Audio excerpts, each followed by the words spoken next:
right, folks. Here we go. All right, I'm having a great little. Oh God damn it! Follow Crumb. Follow Crumb. Follow Crumb. Don't follow Crumb.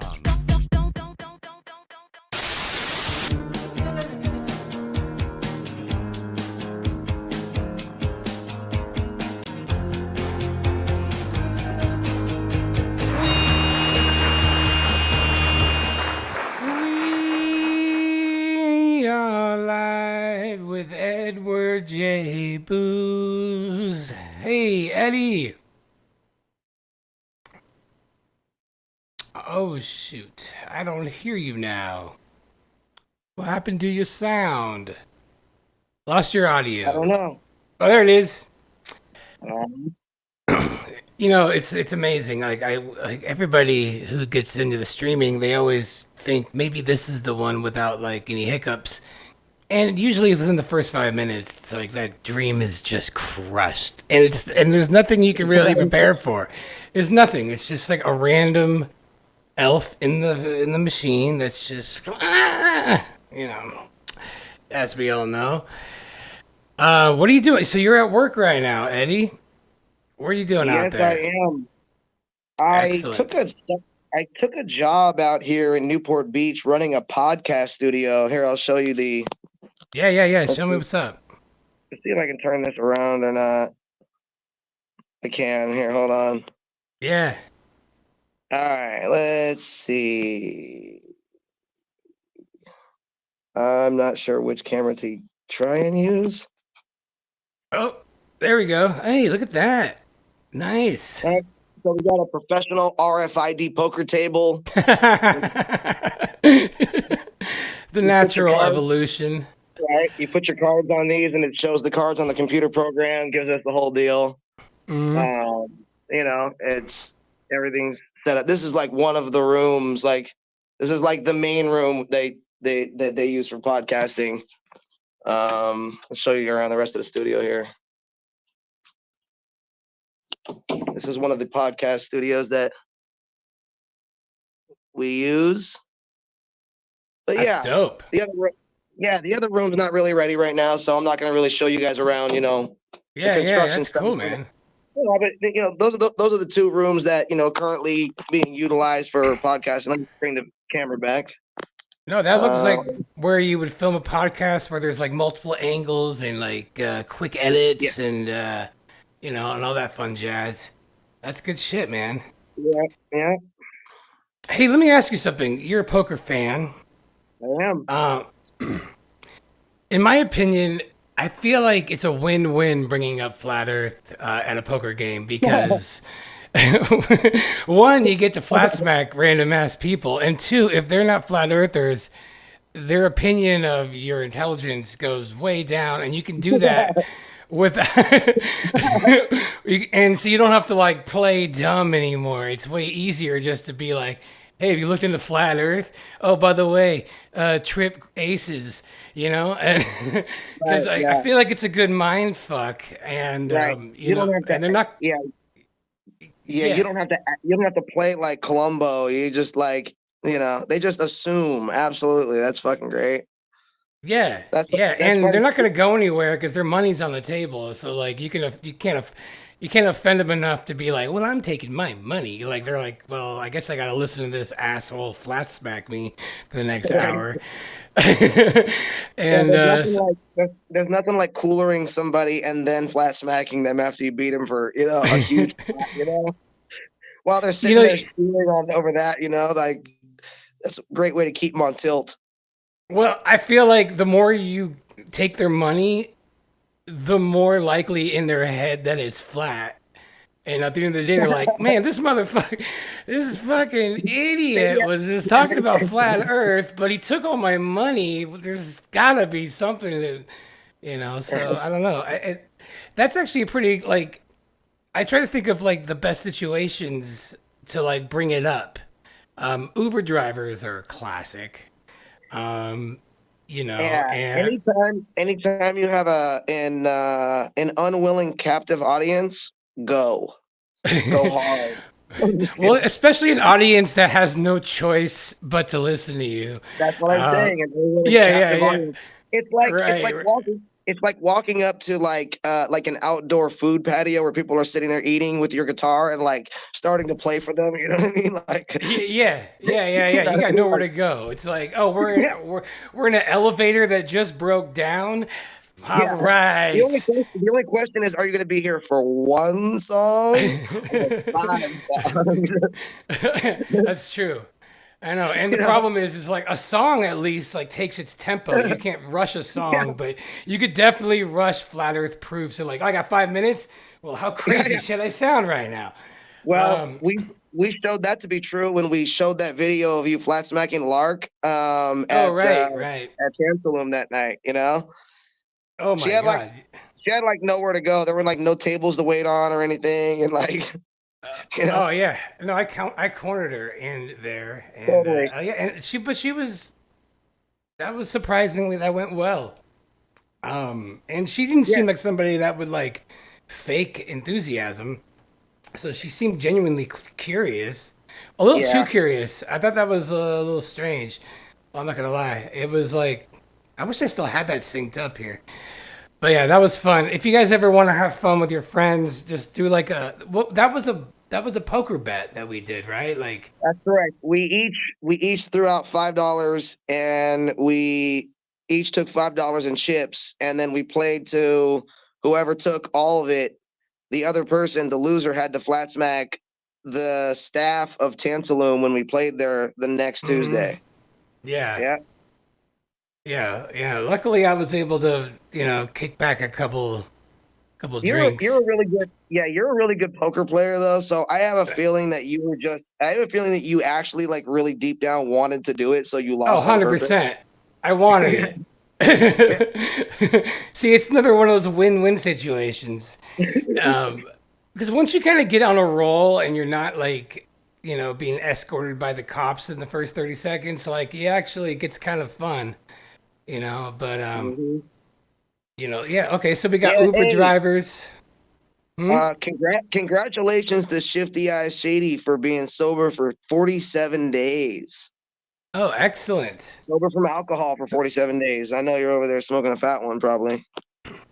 47 days. Hey, that's almost, I think when you go like 20, when you go like a month is when you start realizing, hey, I could do this. And then when you go like 90 days, you Bro, you it took you me start thinking like, why did I ever do this in the first place? And that's how I've no, always been. no, dude. It No? took me 2 years to get to the point where I wasn't constantly thinking about having to drink. Well, let's give a little backstory. This is actually a good conversation here, because your last name is literally Booze. That's correct. Um, you know, um, it's almost like in your DNA as close Yeah, as I can. Because everyone's, like last name. If you're like a blacksmith, like it's. I don't know yeah, what your that's ancestors were, but that's I'm pretty right. sure booze was involved. And Now, uh, from what I understand, and I haven't taken a 23andMe or any of those like DNA collecting like Fed mm, operation.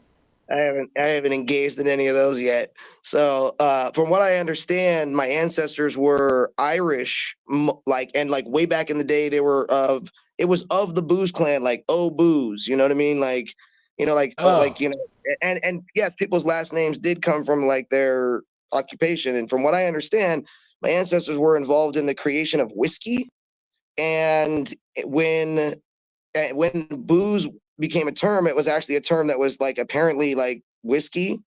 And then as time went on, they used it kind of as a generalized term for like liquor, just in general, for like any alcohol. But yeah, over the years and over time, as my family came here, they dropped the O to modernize the name and just became booze. that's funny. Like, I Yeah, don't but want to sound Irish, I but was yeah, exactly, yeah. No, I was a heavy drinker, dude. Like yeah. heavy, like every day for many years, for probably I'd say 10 years. Give me Um, a rundown of your average day when you were when you were Oh, boozing my it? average day was very like it was just drinking. Like at the time, I was actually running after school programs for kids. Like when I was getting towards like my worst points, and like um, I would wake up every morning and I would start drinking. I would literally Sounds like a wake up. Doors song, No, yeah. but no, No, I know. I would wake up every day and like that was be like the first thing I would do was like drink probably between like 4 and 6 beers, and then I had I would have Now, to go was in it twice. because you like, I mean, isn't like just taking 4 shots of alcohol like easier, like, or why drinking I the drink beer? I drank whiskey too, but I loved beer. You know, beer is an acquired taste. It's not like you set out to like, you know, and if you're a Yeah. beer drinker and you like beer, it's because you've acquired that taste. Generally, I've never met anybody that just like has like drinking a, you know, has like drinking a beer and been like, oh wow, this is amazing. Like I'm gonna have this with my, you know, with my, you know, with everything. Like no, they're like, you know, it's No, I'm for me. convinced that if you didn't exist, the non-alcoholic beer industry wouldn't exist. I think you might be the only one. Yeah, Because you like it a well, lot, and you have yeah, acquired it. exactly. Like it's nothing to do with the Getting drunk. effect. Correct, Yeah. exactly. But that's another thing too is like I don't, you know, I'm not sure that I want to go back to drinking because I do drink non-alcoholic beer every day 16 years later. Wow. 16 fucking years later and I still drink non-alcoholic beer every day. But yeah, no, I would get up every morning, I would drink a bunch of beers, I would go to work, I'd work with kids, and then I'd come back home for a few hours, drink a few more beers, then go back to work. You know what I mean? I didn't work directly with the kids. I was a site director for after school programs. So Hmm. I had a bunch of people. I had a bunch of people that worked under me. I had, you know, my staff worked directly with the kids. But that was my like main, like that was what I would do like most of the day. You know, Yeah. I was drinking anytime I could get a chance to drink. I was drinking, and nobody was holding me accountable at the time. I'll tell you, I worked at one place, and I'm not going to say any names here or any places or anything like that. I worked at one place where my boss one time got wind somebody said they could smell alcohol on me, you know, and this is like working at a school, you know. And my boss pulled me aside. He said, "Hey, I got, you know, everybody. Somebody told me that, you know, you smell like alcohol." Da da da da. And he goes, "Do me a favor." He goes, "Just use Listerine before you come in, all right?" And I was like, "All right, man, cool," you know. And so Isn't there like that. alcohol in that too? I mean, Right, but that same boss, he would call me in the middle of the day and say, "Hey, leave someone else in charge. I'm gonna come pick you up." And he'd come pick me up. We'd go to his house, drink beer, play pool, and hang out for like 2 or 3 hours, 4 hours until whenever my shift was over. And then I would just go back to. He would just drop me back off at work, and I would go home. mm, Like it was even like no, I can. It was dude. And then I got really bad when my grandmother passed because I took care of my grandmother for 11 years, just her and I in that house when she was degrading from Alzheimer's disease. And when she passed, it was like nothing I had ever experienced, losing the most important person in my life like that. And you know, I knew, you know, it was coming, you know, and stuff, but even the anticipatory grief and like afterwards it was rough. So I kind of threw myself into a weird place, you know, like a really weird place. I just drank and I was doing nothing but drinking. And I'm not sure if you ever met Eric Masley. Did you ever meet Eric? mm-mm. He was a drummer. He was a good friend of mine for a long time, and one day he was over at my house, and we were sitting there. I'm drinking a beer, and he's like, "Hey man, I got to tell you something." And I'm like, "What?" And he's like, "I'm a heroin addict." And I was like, "What? What the fuck?" He's like, "Yeah, man, 7 years every day."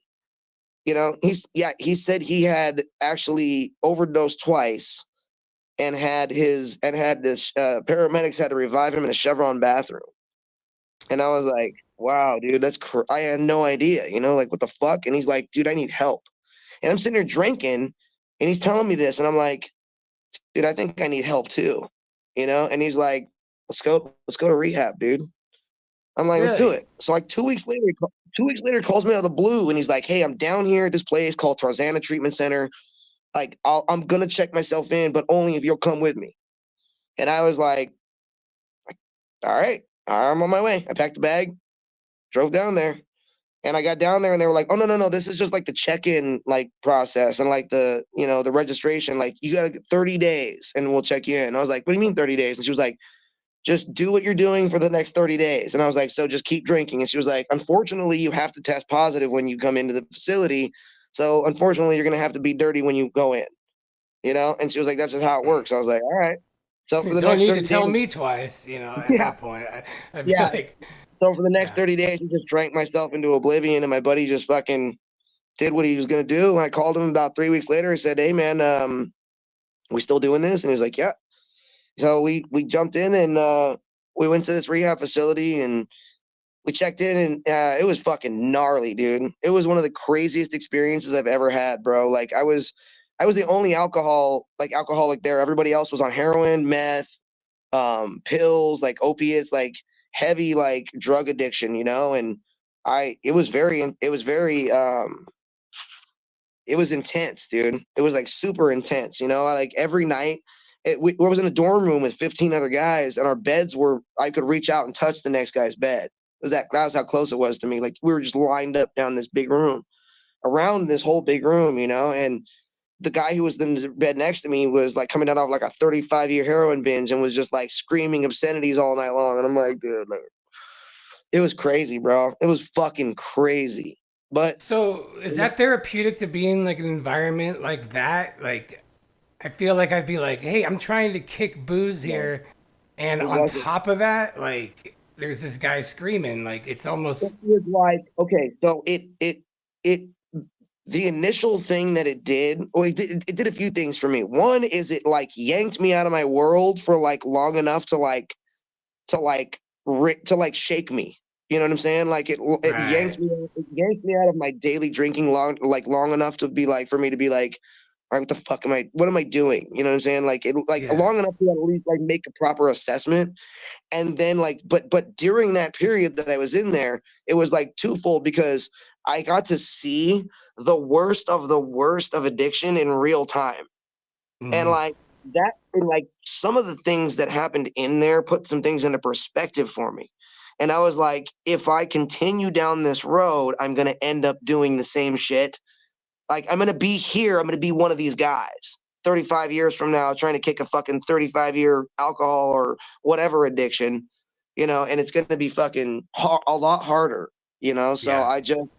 I did my best to stick with it, dude. And about 12 days in, I woke up. I told my buddy, I fucking got to get out of here. I got to get sleep. I was like, recovery, like it involves getting some real rest and getting some sleep. And I said, I have to go. And I Yeah. checked out. I checked out, and he checked himself out with me, and we went home. And I started doing my best to get some rest. And about 3 months later, Eric called me.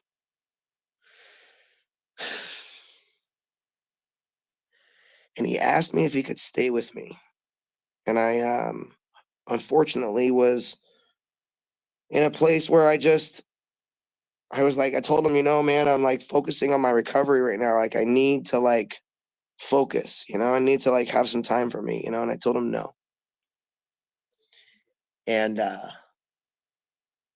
like 3 months later, like I got a call from his sister at like 5 o'clock in the morning saying that he had overdosed and died. Oh, no. And I was just You can't like, blame yourself for that. You can't do that. I well, know that it seems like that's what you're alluding to. There's no, but you can't do that. just You know. like I know, I hear you. I'm just saying, like, it's just one of those things that, like, I don't know, kind of makes you think. It's like, I mean, like, life is full of what ifs. You know what I'm saying? Like, but I don't know. Well, Yes, it puts things into perspective for me. Like every time I think about drinking, years later, I kind of think about him and his family and kind of what we went through, and it just kind of reminds me of like I don't know, like my why I stopped, and like why I kind of got better and like why I decided to like take control of that aspect of my life, because I have a very addictive personality, that, and it's not just drugs and alcohol; it's everything I do. It's oh golf, yeah, it's yeah. running, 6 months ago, you were it's like, I think I like poker, and today you're like, I'm at a podcast for poker playing. Like, I see how it elevates. And that's a good thing, you know. You harness when you harness it right, like it's an incredible source of power. But Well, you have to decide, well, yeah, but to moderate any addiction is very difficult, especially when you just are that type of person. And I know I'm that type of person. Dude, I get into everything I get into, whether it's fucking drinking, smoking weed. Dude, yeah. I've been a weed smoker, an everyday weed smoker, except for when I was in rehab and maybe like a few times when I like went out of state and couldn't get any. I've been a Hmm. everyday weed smoker since I was 16 years old. I am 43 right now. Oh, so I don't you even know how didn't long like that is. smoke more after you quit drinking? That didn't change? Nah, I've always been a heavy weed smoker ever since I was young, and that has been and like one of the that's been one of the acceptable things in my family. My mom, my stepdad, my father, my brother, my sisters, like everybody smokes weed in my family. My family used to grow weed. My mom and my stepdad used to have a farm out in Oregon that grew weed. For the dispensaries and shit. So You know, I always cannabis. found that when I'm high, like drinking seems like a less good idea. I don't know, just like the taste of it doesn't sound as good, and just like if I'm like, oh, I want to go out and drink, and then I'll smoke a little weed, I'm like, nah, I don't want to do that anymore. I just want to sit here and eat s'mores and shit. And in a weird way, it kind of like forces me to make better decisions. So like, so I could definitely see how weed is a good substitute because I don't know what it is about weed, but it checks my ego and causes more introspection and it's not escape, it's the opposite. And I mean, maybe if when it's habitual, maybe that probably doesn't seem as common, but the amount that I smoke, like I'm a very lightweight, even though I feel like I probably smoke a lot compared to most your average person, but still, like I feel like I'm very lightweight, and I get like in my head, and I start thinking about things, and I start like making better decisions almost. But weed's the only one that does that, and so it's that's when people say they're trying to quit weed, I'm just thinking like, there's got to be something ahead of that before you get, I don't know. No, dude, I feel you, bro. And like, yeah, like, Shifty Eyes says some things right here. He says he's sublimated. You know what I mean? Like Hmm. he was smoking a shitload of weed when he stopped drinking. And I'll say when I very first stopped drinking, I didn't smoke because I didn't smoke in rehab, obviously. And then when I got out, I didn't smoke for like 2 weeks. But then I smoked a few bong rips with my brother, and I was just like, "Oh my god, what did you put in this, dude? Like the fuck, bro? Like." Hmm. But yeah, dude, like like, and but then for a while I did like smoke like a lot more weed, but that kind of went back to like my basic like general amount, which is probably like maybe a gram a day. Okay. Like maybe more, maybe two at the most. You know what I mean? Like on like a normal day, like if I'm on vacation or something like that, I'll probably be smoking a lot more. But let me ask you a question, Crumb. Like this actually like makes me wonder, like, because you've been in and out of sobriety yourself. You've been sober, you've been drinking, you've been smoked weed, you haven't smoked weed. Let me ask you this: do you find the communication with people around the subject of flat Earth and truther subjects easier when you're on substances, or do you find it not to be an issue at all? Do you find yourself more clear-headed when you're not drinking, or do you find yourself it easier to talk to people when you are? Is there a difference between the two for you, particularly? I'm asking. I have kind of an unconventional answer that might not be the best for the audience, but that is I want to know what you. I Yeah, I'm asking I you. I don't know what's going on with my brain, but I mean I've had third parties attest to this that if I drink a little bit, I actually cognitively function a little better. And it's not like out of like and it has nothing to do with like an addiction or like I'm like meeting my daily quota. Like even if I don't drink for a while, like I'm better at Jeopardy. I don't know what it is, but then I hit a wall, and it's obviously bad. But when it comes to a little bit of that, for social stuff, it it does help. I'm not gonna lie, it helps. And I feel bad admitting that publicly because that's probably not what is that's not Why? for everybody. Why are you Um, feel bad admitting that? Because listen, bro, it's human nature to want to, give yourself some sort of social lubrication before talking about before talking about an extremely touchy subject. I mean, well, it's a curse that is- too because like if I was somebody that had a few drinks and I started screaming the N word and fighting everybody and flipping, then I would have gotten an intervention a long time ago, and then I wouldn't have hangovers anymore, and in the long run, it probably would be better for me.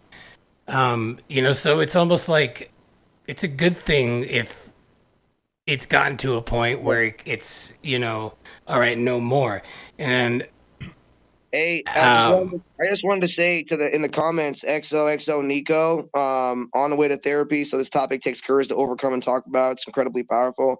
Good luck.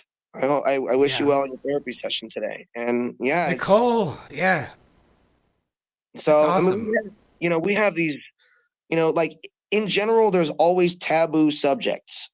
You know what I mean? Like, it's and flat Earth, unfortunately, is one of those. It has traditionally been one of those subjects. Now, I'll go back to our conversation with Lark, and I will say that it's a lot more acceptable, explorable, palatable today than it was in 2015 when I first found it.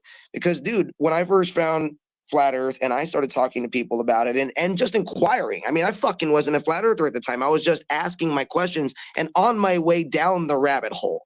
Yeah. When I was talking to people about it, they were like angry. Like I had legitimately people get angry with me and tell me they didn't want to talk to me. They didn't, you know what I mean? Like all kinds of stuff just for asking the questions. I wasn't even a flat Oh, earther at the time. But preach it, now, brother. but now it's so much easier. It's like everybody's totally accepting of like the conversation. Oh, you're high on the subway? Fuck yeah. The only way to be on the subway. It's the only way. Especially what you got to deal with out there in New York. That's nuts. Yeah. Um, but uh, but yeah, no, I find it so much easier now. I find that like people are like so much more open and willing to just have the conversation. You know what I mean? And like, Yeah, but don't you think, okay, because it's out there in the ether, everybody's heard that there are flat earthers now, at least like a new insurgent, but they haven't sure, decided to be a flat earther. So, I mean, I didn't have that. So I didn't think like, oh wow, there's flat earthers now. Oh, that's funny, none and of us I'll did. just None of us accept it but did. not believe it. Like, so I didn't, because once you hear that, you have to be like, oh, there's people out there that think this. I don't, whatever. But because I immediately was like, oh, this is right, I didn't like start beating the drum to, well, I'm just not a flat earther, but there are flat earthers. Because that would kind of push me away. And I feel like it would be really hard for me to live in a world where, like, for 5 years, I've heard there are flat earthers, and I'm okay with that. But for me to be like, oh, now I'm a flat earther after 5 years of just being like, oh, there are Jehovah's Witnesses. Oh, there are God. this. You Yeah, know what but I mean?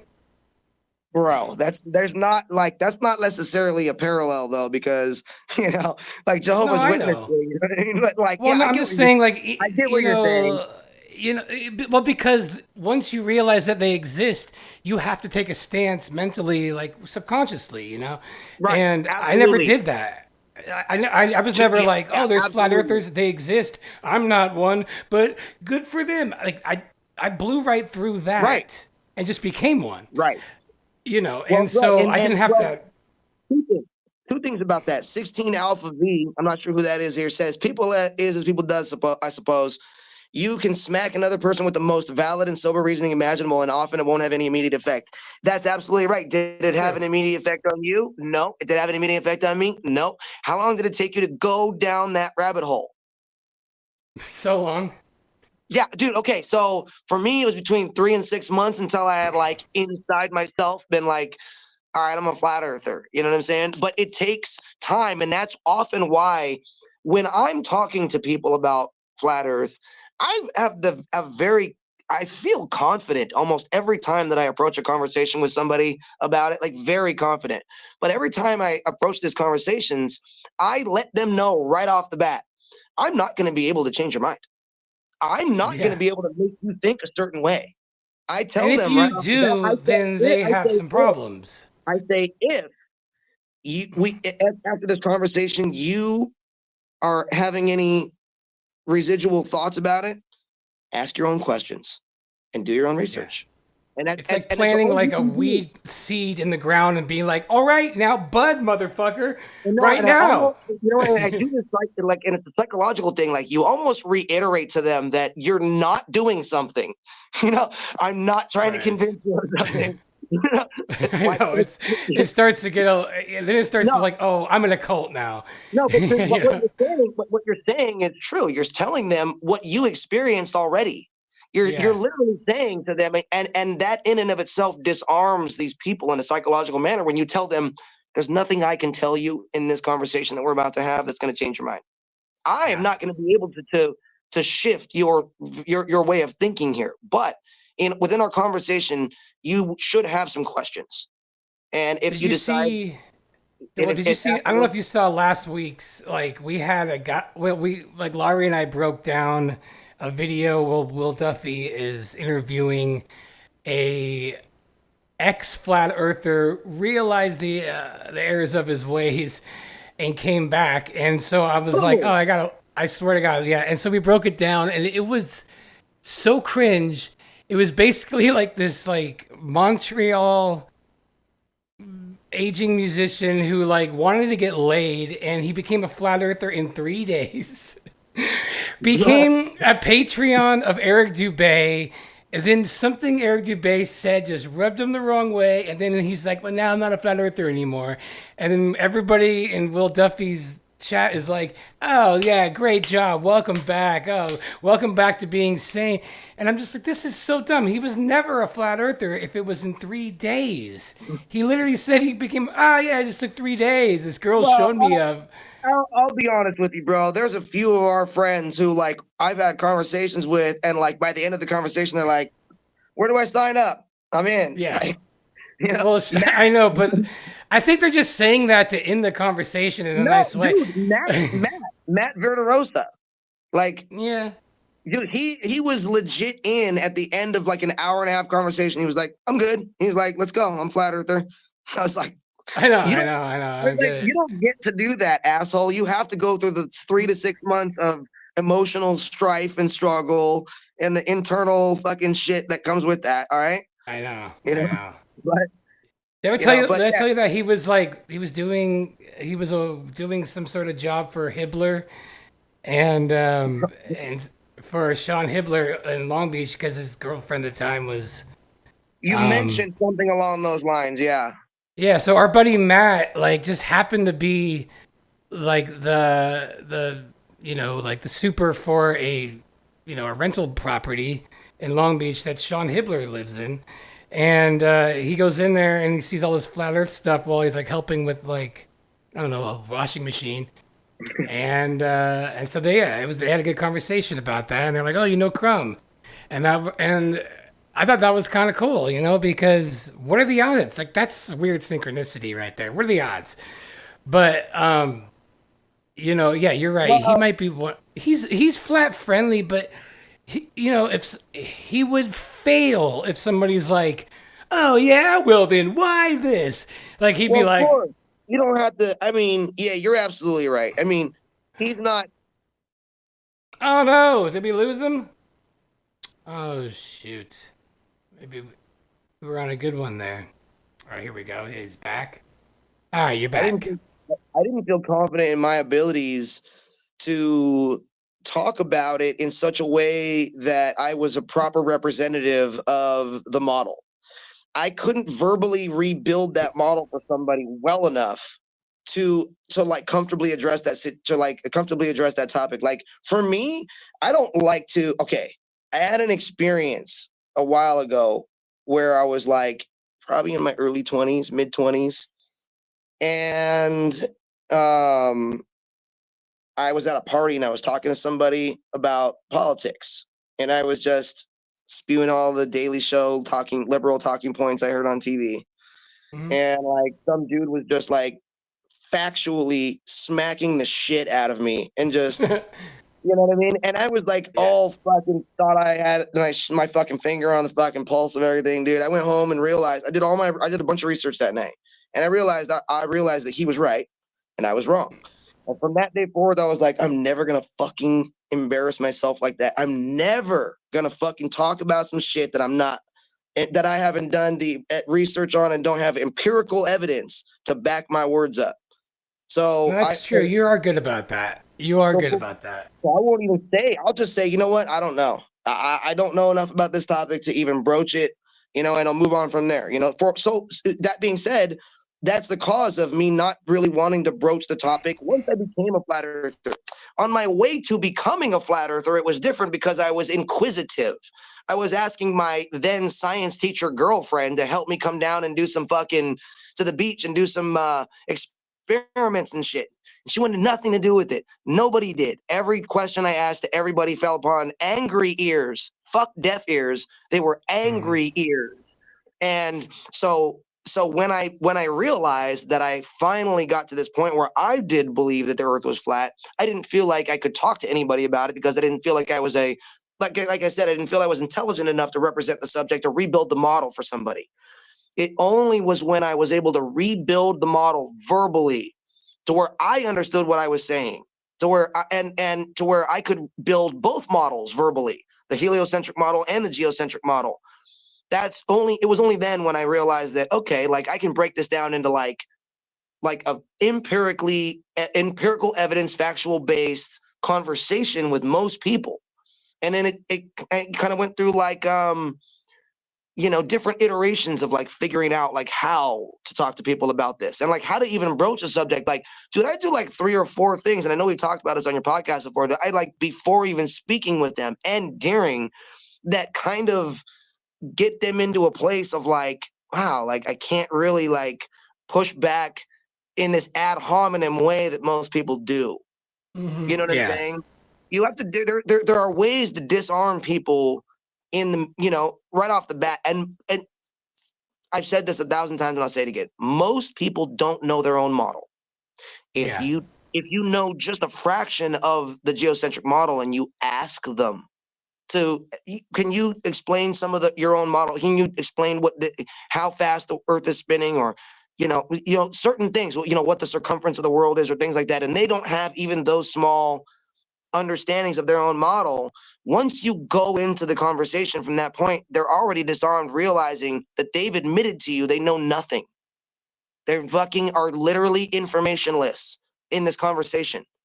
Yeah. And then it leads to a lot of questions. I found it leads to more like, and don't get it wrong, it's not like they're not like actually like inquisitive. They're trying to get you. They're the gotcha questions. Ooh, what about gravity? Oh, what about this? Oh, what about that? I And it's know. like I it's like, know. dude, are we having a real conversation here, or are you five? Right. You know what I I'm know. saying? They're like, wait a minute. Oh, you're right. I forgot gravity. Thanks. Right.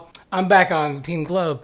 Yeah, You exactly. And know, like Gene says here, he says, Big Bang don't have a model. No, no, no. To believe that the universe became the way it is, you have to believe that everything came from nothing, out of the fucking blue. You're telling me out of the fucking blue? Not to sound like Chris well, Penn, but out of the t- fucking blue, you're gonna fucking well, where did the creator come from? dude. Again, I don't know. I'm not gonna be fucking Something has to arrogant come enough. from out of the blue, doesn't it? Well, I'm not. Something I'm has not. to. I'm not arrogant enough to say that I know. No, Do I you know. see what I I'm know. saying? I'm not No, arrogant I, enough to I say that agree. I I know. mean, everything is created, but it's one of those. It's just a mind fuck of a question because you're right. This something created this, but what created the creator? And that's where I feel like it gets a little hazy. Now, let me ask you something. This is something I've been thinking about. With I learned about Christianity that they say that Jesus will come back when everybody's heard of him. Basically, like we're kind of waiting for the entire world to have the option to hear him, and then he'll come back. And that's been like a consensus, I believe, with Christianity. And one of the things that I realized is with a lot of these spiritual ideologies, things that are like kind of intangible and more faith-based facts, like, okay, we're trying to say what's reality outside of things that we can prove, and let's get on the same page here so we can move on. But then I think we can't even agree on what is measurable and tangible in our physical reality. How are we going to come to a consensus on anything outside of that? Like, how do we expect humanity to be like, okay, we all need to be Christian, or we all need to be this, and then we'll be enlightened? Okay, well, we don't even like God. If God made this world, let's at least all have let's all figure out what this is and like what God's creation is, and then we can talk about all that stuff, because I don't think we're ever going to come to agreement on anything if don't know what this is. You're asking too much of people who have no desire. Listen, you're asking too much of people who have no desire for knowledge. None. You're asking too much of a world populace who would much rather have it easy, be told what to do, when to do it, be told how. I wish I was like that, and be told exactly how to think. Unfortunately, Crumb, you are not a blue pillar. You took the red pill at some point in your life, and now you can't unsee what you've seen. And you also can't, like we talked about earlier, we can't make people see what we see. We can, in fact, that's one of the things that we always want to tell our people that we're flat smacking this. I can't change your mind. I'm not going to be able to make you think in a certain way, but you should have some questions when we're done with our conversation. If this person is hungry for knowledge, real information and truth, most people aren't.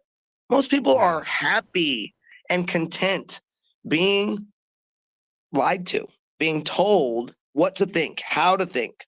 And I'm sorry, not how to think, what to think. Because if these people knew how to think, then reason would come into the equation. Logic would come into the equation. It doesn't.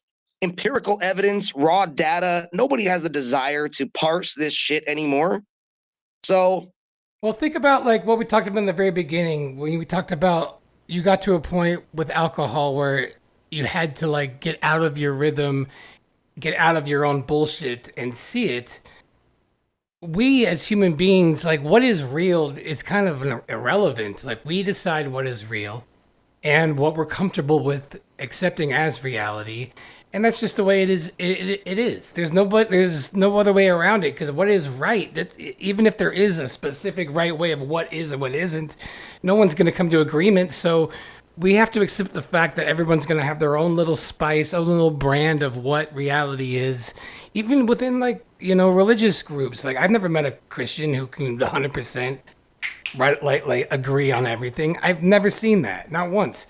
And so it really doesn't matter what is. It really matters what somebody is comfortable with accepting as their reality, and getting to a point where their ego is saying, okay, it's safe now for you to think about this. Like our ego like protects us. It says there's like the no-go zones. Like you ain't ready to see things this real. And that's why they choose to be told, to be lied to, because they're scared. And dude, you have to realize, bro, most people are afraid of their own success because deep down they realize that it takes some sort of change. Most people literally will not ask. I can relate to that. Most people will not even ask themselves the question, what do I want? Because they know if they honestly ask themselves that question and answer it, it's going to require some sort of change in their lives. People don't want to change. People want to stay exactly where they are. They want to stay content, especially if they are content in the relationship they're in the house they're in the job they're in the situations that they're in. People will make every fucking excuse in the book to stay exactly where they are. And so Yeah, it's when safe. you bring to them one of the most life-changing and life-altering fucking eye-opening experience, like, pieces of information that there is in the world, that the earth is not what they've been told it is, you don't want to fucking, most people are, it falls on deaf ears for that reason. That's why I particularly pick and choose very carefully who I talk to about this shit. I Well, it's like look, telling an alcoholic when they're not ready, hey, yeah, you know, totally, and totally. and expecting them to be like, oh my God, this is a problem. Like, they have to come to that themselves. No. That's absolutely true. They have to I come to mean, that realization on their own. They always do. You cannot run someone through this and like mm-mm. get them to like see things your way. You can't. Like but it's always something. There's always something that they will latch onto. If they're a reasonable thinking human being and you start running the proofs by them and you start peppering these little things in there, oh, fuck yeah, voluntary change is uncomfortable. Of course, it's like lighting a match in a dark room. Of course it's Yeah. uncomfortable. That's exactly what it is. Yeah. It's like, it's crazy. Like, and I've read a lot of manifestation books, and where one thing I think gets it wrong is like, hey, what do you want? Okay, I want, let's just say hypothetically, I want $10,000 by this time or something. And then they'll say, well, what are you willing to give for that? And then you think, okay, well, what can I provide for that? And then you start thinking like that. But in the reality is, the best way to look at it is, well, what are you willing to give up for that? Not give. Because right now you have people don't want to change. So like, what is it that I have in my life? Like, why don't I have what I want? Oh, it's because I really like my free time and or whatever it is. And I'm thinking, well, I have to give something up first of all, to, what a couple things about that. One, you don't necessarily have to give something up. Sometimes you you don't just think have to so? provide value. Well, I have yeah. 2 points. I have 2 points to make here. One, financially, let's just like say financially.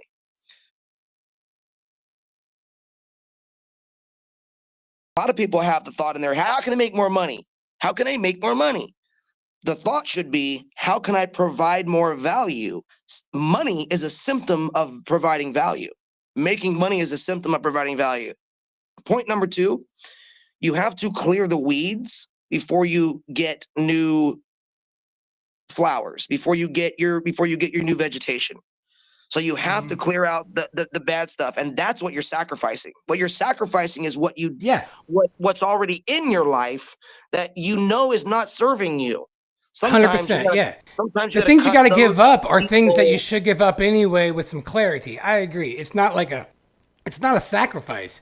It's weeds that you already know are there because it's comfortable and it's been there for a while. And you're like, well, I don't want to pull this weed because this weed's been here for a while. But then when you really think about it, like, yeah, wait a minute, get rid of this damn weed. Yeah, but But you only know and you only identify and acknowledge that the weed is even there after you ask that question.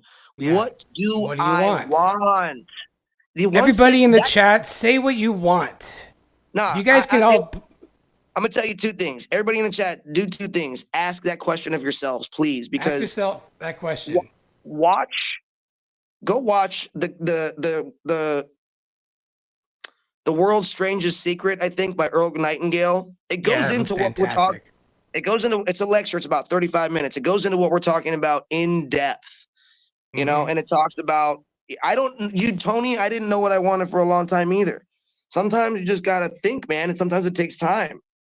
And sometimes it just comes to you in divine timing too. Like, so I don't know, man. A lot of people don't know what they want, and that's an And issue, something that people have And to the deal best with. place to start is to, if you don't know what you want, what you want is to know what you want. And then that's what Yeah. you start working on that. If you don't know what you want to the point where it becomes something worth doing, like, then you need to spend some time listening to your thoughts, ignoring the distractions, and really listening to yourself. Because I've always been somebody that once I know I want something, it's already there. I already have it. You know what I mean? And you know that too. Like, you know that feeling when you're like, oh, I'm going to get this. And it's going to happen. Like being on Berwick's show. Remember like how fired up we were? Like, I'm like, I'm going to get something on Berwick's thing. It was just, I knew it was going to happen. And it just was. It was just like, it couldn't not. But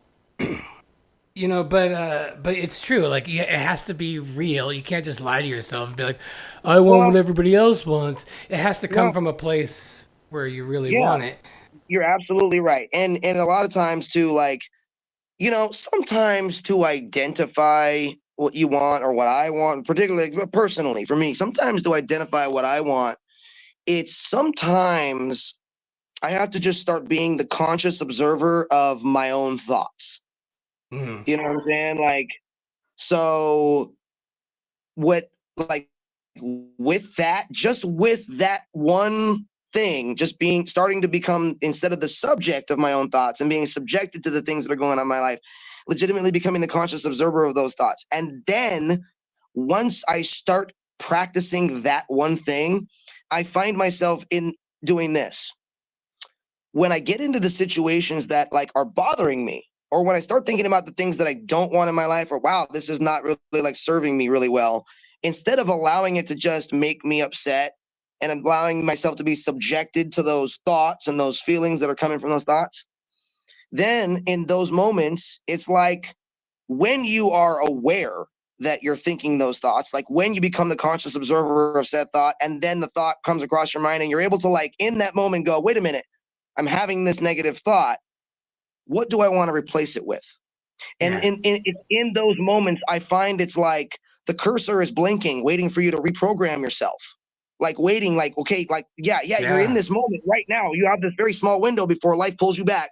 What do you want? hmm Like type it in right now. Like yeah, it's those moments that you have that you can start to reprogram yourself. In my opinion, you know what I mean? Like for me, yeah, I find that being the conscious observer of my own thoughts is the beginning of all of it. So yeah. No, 100%. And I found at that the I don't beginning of know, finding what like, you want. well, yeah, and just letting, just not being afraid of your brain because I feel like you could Oh, either totally. you control your brain or your brain controls you. And Yeah. I Nothing will realized that nothing long ago. I'm like, man, my thoughts. I feel like I'm just an observer, and I started doing a lot of work on that, and just meditating and just doing mindfulness, and just every time like a random thought would come in, I'm like, whoa, okay, that's cool. I don't need that. I'll just gently push you away and go back to trying to like count to 10 or whatever. And I realized how just a little control I had over my thoughts. And really, all we have is our thoughts. Thoughts lead, like thoughts lead to feelings. Feelings lead to ideas. Ideas lead to actual tangible things. And bingo. yeah, Every great leader that's ever been in this world will all they all not any of them have the same views on much, but all of them agree on one thing, one way or another. Most of the world's great leaders have said one way or another that your thoughts become things. everything was a thought at one point. Everything. Every single thing, including this world.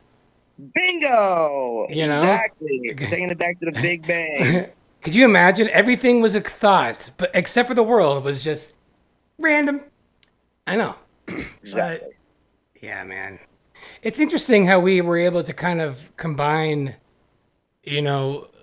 all the points into kind of the same thing. This is really nice because when like just bringing to, like starting this off with addiction, how that can relate to just not having control over your mind. It could also relate to having like an unhealthy ego that like will will shield you from truths that are out there that are begging to be there to help you grow. So like I don't know, like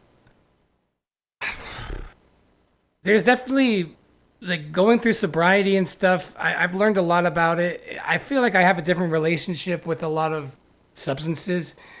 than a lot of other people. I've never used it to escape, so I don't use it for that. But I see that with a lot of other people.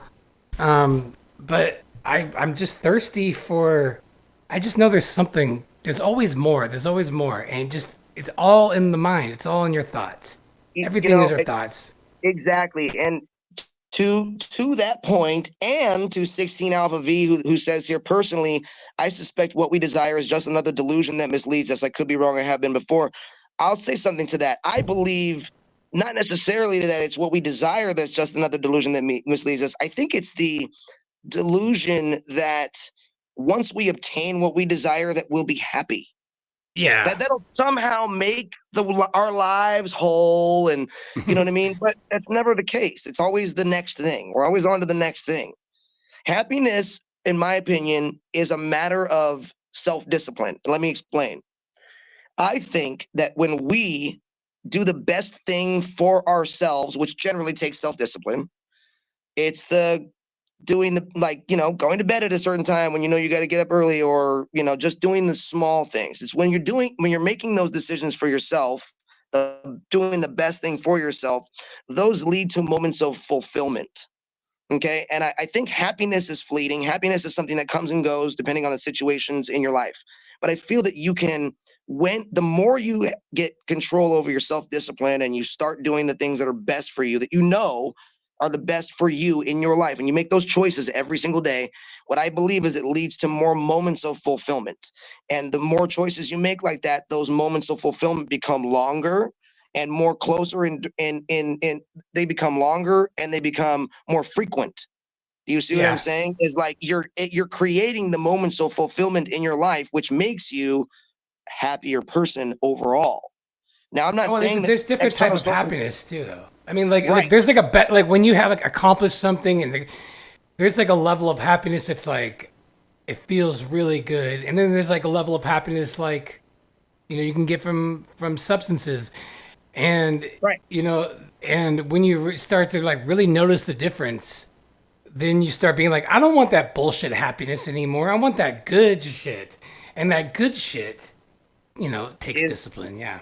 takes discipline. It takes making right decisions for yourself, doing the things you know that you don't necessarily want to do in the moment, but you do them anyway. And like, it's doing those things, like, and again, maybe this is just a personally, anecdotal to me, but I feel like for me, when I do that type of, when I engage in those type of actions, thoughts, writing my gratitudes down, continuously being in that, and it's a practiced thing, by the way, like making sure that you're making those decisions and shit. I mean, I want to smoke cigarettes, dog.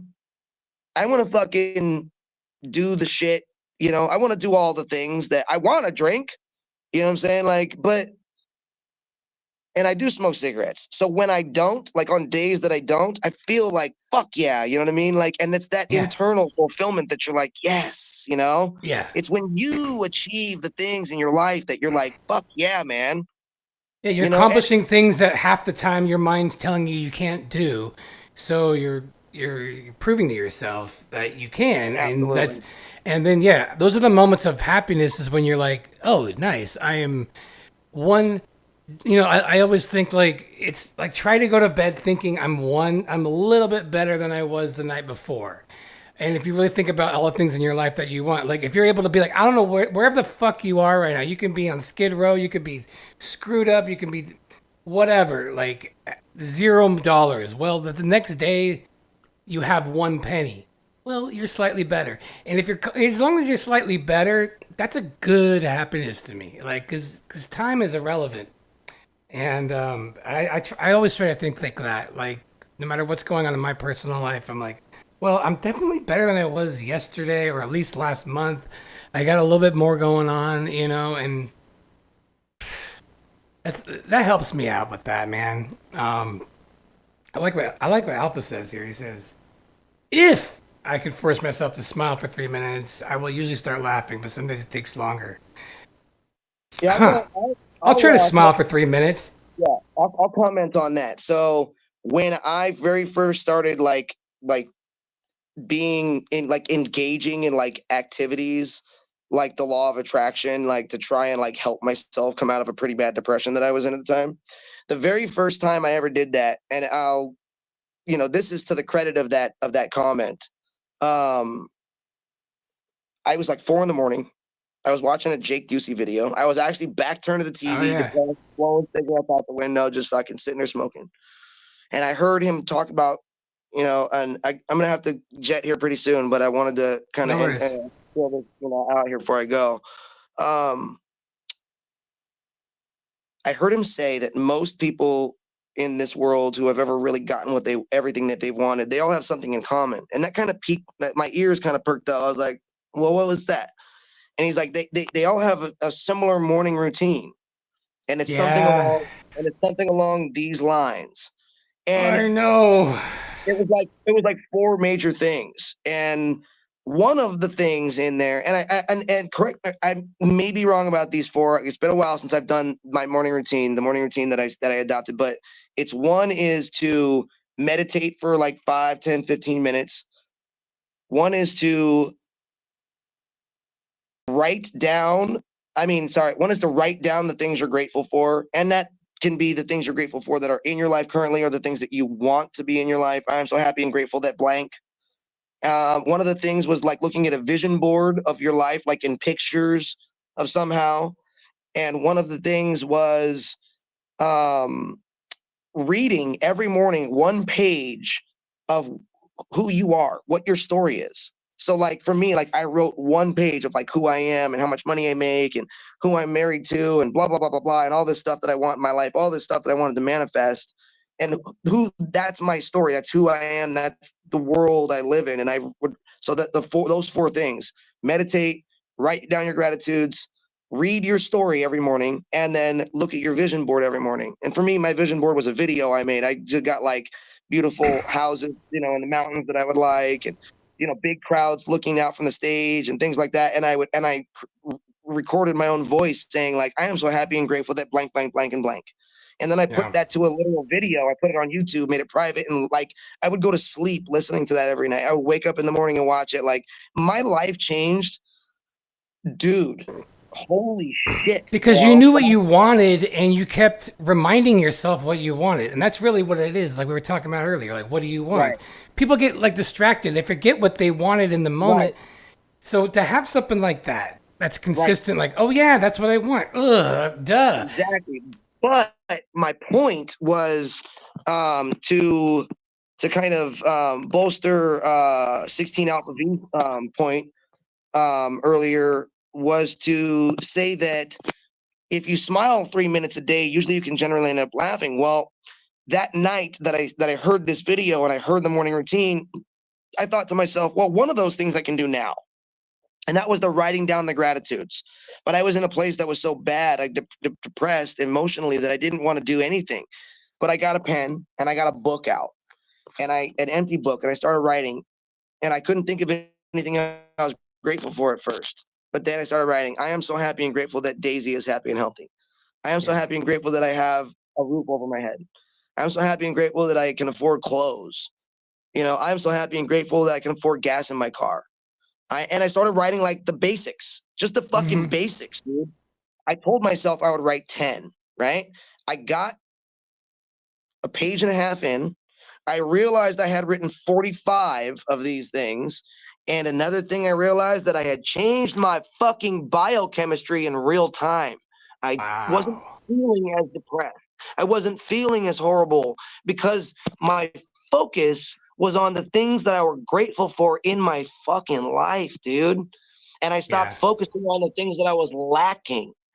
For just that brief moment, I realized, and it made me like aware, like, oh shit, like this actual activity changed my biochemistry. Like I feel differently than I did 15 minutes before. And it's only because I started to acknowledge the things, identify and acknowledge the things that I was grateful for in this life.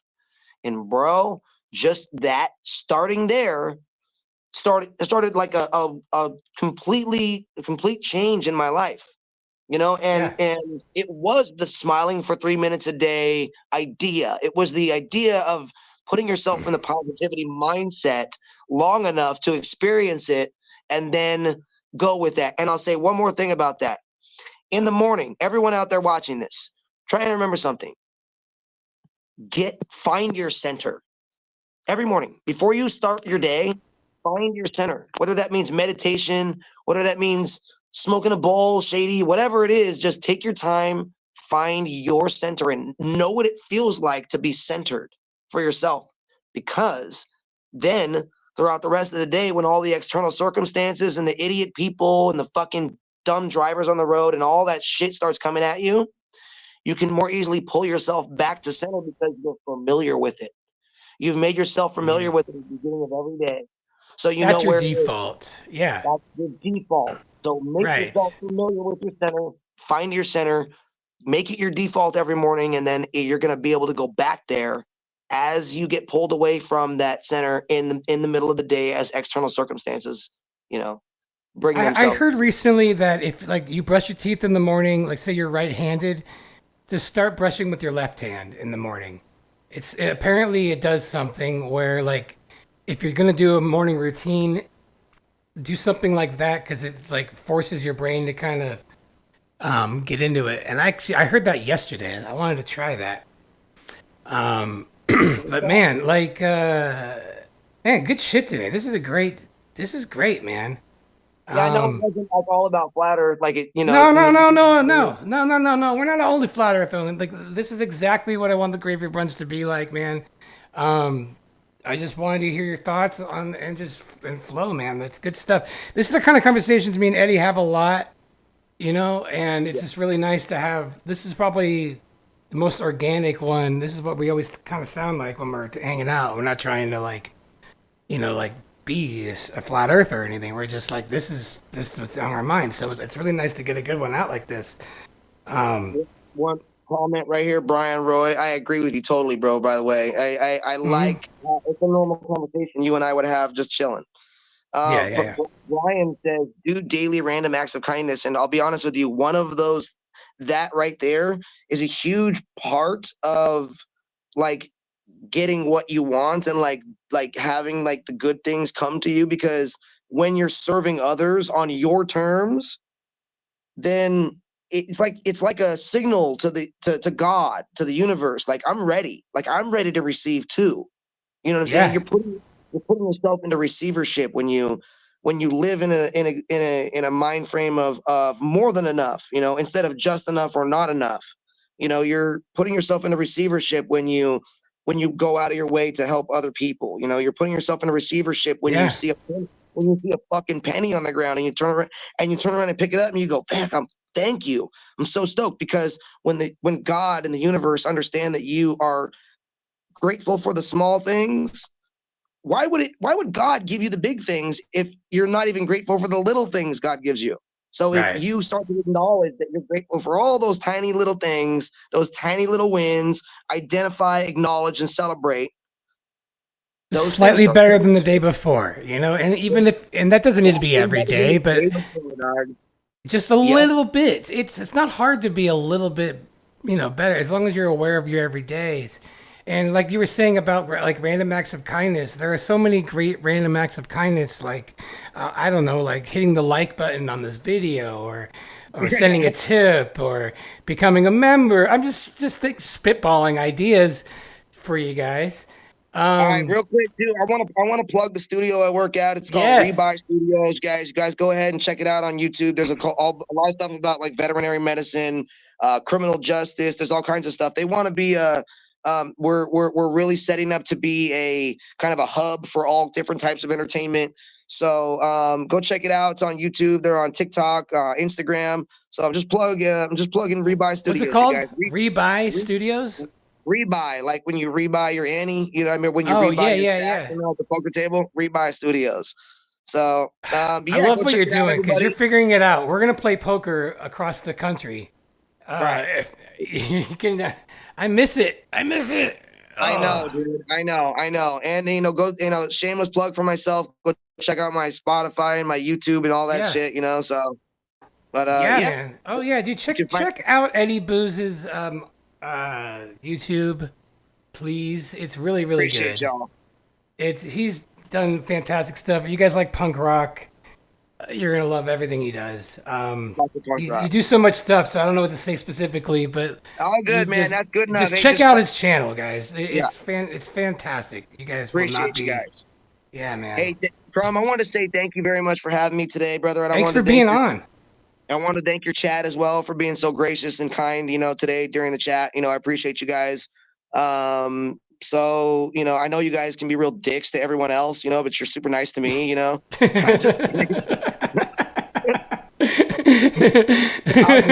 And we lost him. I was just fucking around. I love you guys. You guys were awesome. Thanks for having me today, Crum. Thank you guys, chat. Yeah, you guys man. were fantastic. I always love coming on here. You guys have such a great community. You guys are so lovable and you guys are so loving to each other. I appreciate it. Yeah, man. I know we didn't even get into Flattoberfest, but it was awesome having you there, meeting everybody. Oh my God, dude.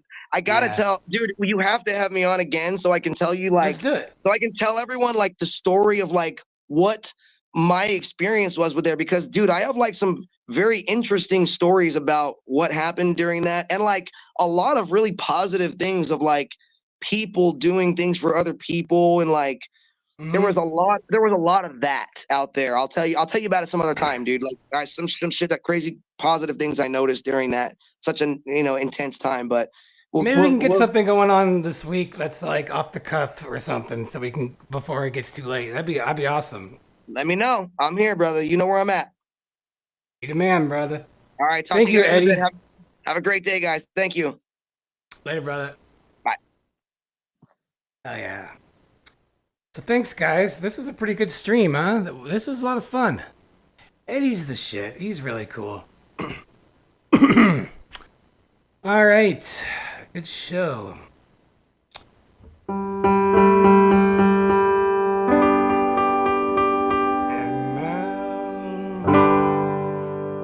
So that's just gonna about do it. Thanks you guys for watching. This show is just kind of, I'm trying to make this show all about the guests and just let them just completely like free flow and comfortable to just kind of get just whatever flow of consciousness going. I tend to talk a lot, but I'm trying my best to actually just kind of sit on the sidelines and just kind of like pepper in a little bit as opposed to having like a 50-50 talk. So yeah, that's kind of where this show is going. But we'll meet again. Don't know where, don't know when. I really don't. We might do a stream tomorrow, but I know we'll meet again.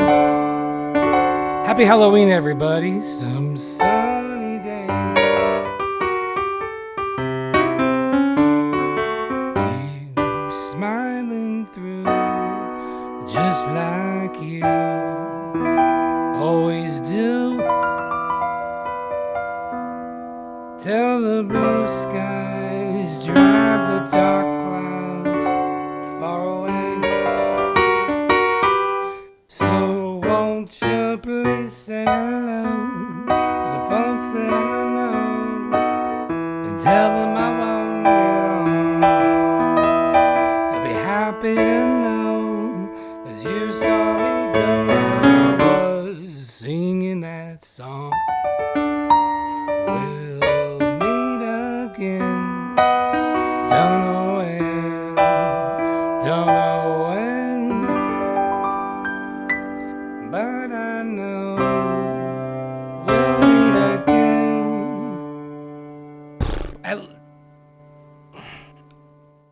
Probably tomorrow. I think we're gonna do a Halloween thing tomorrow. Probably.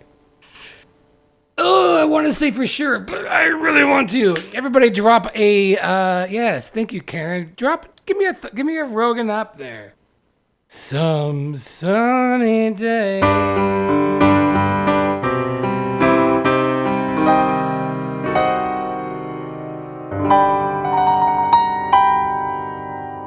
All right. It's been a lot of fun, guys. Thanks for watching. Great chat all around. You guys rock. Are you experiencing signs of discomfort or irritability while watching NASA and space news? Have you noticed your sense of reality becoming more and more blatantly and obviously shattered? Do you find your cognitive dissonance increasing more and more as you live life post-pandemic? Are you struggling to maintain relationships with friends, colleagues, and loved ones? Well, now there's Flatterall. Flatterall has been tested and proven to help aid in the awakening of the collective consciousness. Flatterall can help you decipher the truth from the lies that we were all taught. Flatterall can help cure symptoms of chronic appealing to authority, systemic brainwashing, excessive need for conformity, NASA fanboy syndrome, delusional belief of the moon landing, and diarrhea. Talk to your doctor today and see if waking the f*** up is right for you. Side effects may include losing your family, losing your job, losing your mind, questioning your sanity, questioning your gullibility, questioning literally everything in your life, and diarrhea. Follow Crumb.